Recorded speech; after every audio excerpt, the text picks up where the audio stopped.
சீமான் வந்துட்டு படங்கள் ஆதரிக்கிறாரு, நீங்க பாத்திருப்பீங்க சீமான் வரவங்க நீங்க வந்து அவர் பேச்சே பேசாது. தமிழன் தமிழன் வந்து தமிழன் மானத்தையே கெடுத்துட்டா போல. என்ன ஆமாண்ணே, ஆமா தமிழன் தமிழன் பேசுறாரு அவரு மூச்சு மூச்சு. அதாவது தமிழன் தமிழன் பேசுறது பெருசு கிடையாதுங்க.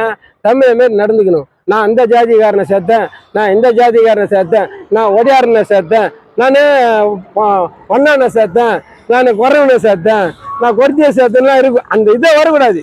ஒரு அரசியல் வந்தானா ஒரு அரசியல்வாதி வந்து எப்படி பேசணும்னா கரெக்டாக பேசணும். அதாவது ஜாதியை பேசக்கூடாது. நீ மக்களை எதிர்பார்த்த தமிழன்னா தமிழனை தான் நீ எதிர்பார்க்கணும். ஜாதி மட்டும் எது அந்த தமிழனை ஜாதி கூட சேர்க்கக்கூடாது. நான் சொல்றது தப்பா கரெக்டாங்க? நீங்க ஜாதி இருக்குன்னு நினைக்கிறீங்களா இல்ல நினைக்கிறீங்களா? ஜாதின்றது ஒரே ஒரு ஜாதி தாங்க இருக்குது.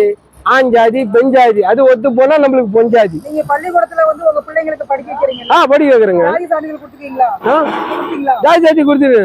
ஜாதி இல்லன்னு எப்படி நீங்க சொல்ல முடியும்? நீங்க வந்து ஜாதி இருக்குதுங்க இல்லன்னு இல்ல.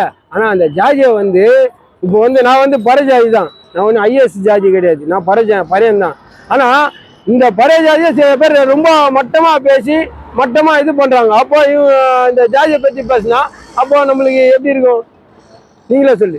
நான் வந்து ஒன்னாம் கிடையாது, நான் வந்து முதலியார் கிடையாது, நாடார் கிடையாது. நான் பழைய ஜாதி தான். நான்